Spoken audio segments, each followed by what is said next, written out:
மாதா பிதா குரு தெய்வங்கள் திருவடிகளை போற்றி. ஸ்ரீ காஞ்சி மகா பெரிவார் திருவடிகளை போற்றி. தானம் தவம் இரண்டும் தங்காவியன் உலகம் வானம் வழங்காதெனின். மற்றவர்களுக்காக நாம் செய்யும் தானமும் தான் மேன்மை ஆற்றும் தவமும் மழை பெய்யாமல் போனால் நடக்காது. வள்ளுவர் பெருமானின் அறநெறியை பின்பற்றி வாழ்க்கையில் நாம் முன்னேறுவோம். காஞ்சி மகா பெரிவா அருளிய தெய்வத்தின் குரல். சமுதாயம் முழுக்க சர்வ ஜனங்களும் அதற்கும் மேலே சமஸ்த பிரபஞ்சமே நன்றாக இருக்கத்தான் வேதம் இப்படி கர்மாக்களை பிரித்து கொடுத்திருக்கிறது.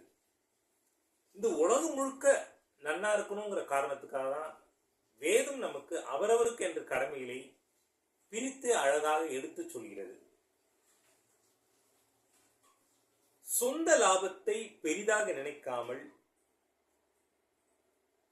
பிறர் மீது பிற பொருள் மீது ஆசை வைக்காமல், அதாவது எந்த ஒரு பலனை எதிர்பார்த்து செய்யாமல் லோக க்ஷேமத்தையே நினைத்து இப்படி கர்மாக்களை நாம் செய்யும் பொழுது எல்லாரும் நன்னா இருக்கணும் அப்படின்னு நினைச்சிட்டு நாம எந்த ஒரு வேலையை செய்தாலும் அவை எல்லாம் புண்ணிய கர்மாக்களாகி நமக்கு உள்ளூர் நன்மை செய்கின்றன. லோகக்ஷேமத்தை சுயநலம் இல்லாமல் நாம் ஒரு வேலையை செய்ய செய்ய நம் மனதில் ஒரு மகிழ்ச்சி உண்டாகிறது. வெளியில் லோக வாழ்க்கையில் அவை சமூகம் முழுவதற்கும் நன்மை உண்டாக்குவதோடு உள்ளே நம்முடைய பாவ கர்மங்களையும் கழுவி தீர்க்கின்றன. அப்படி ஒரு நல்ல சிந்தனையோடு ஒரு சுயநலம் இல்லாம நாம வேலை செய்யும் பொழுது நம்மளுடைய ஆன்மா சுத்தமாகிறது, இந்த சமுதாயத்துக்கும் நல்ல பலன் கிடைக்கிறது, 4 பேருக்கு நம்ம உதவி செய்த மாதிரி நிலை ஏற்படுகிறது.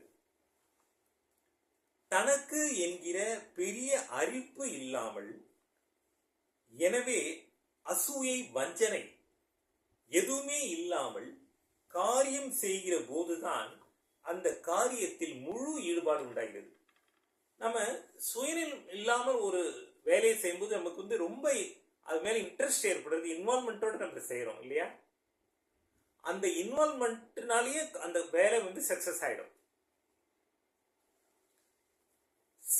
சித்தம் காரியத்திலேயே நன்றாக ஈடுபடுவதால் நமது மனம் சித்தம் அந்த காரியத்திலேயே ஃபுல் இன்வால்மெண்டோட ஈடுபடுவதால் அதற்கு பாவ எண்ணங்களை நினைக்கவே இடம் குறியாது. அந்த மாதிரி சமயத்தில் நம்ம தீயமே நம்மளுக்கு வர்றது கிடையாது, ஃபுல் இன்வால்மெண்டோட இருக்கும் பொழுது இல்லையா? அதாவது புண்ணிய கர்மமே சித்தம் சுத்தமாவதற்கு படிப்படியாக உதவுகிறது.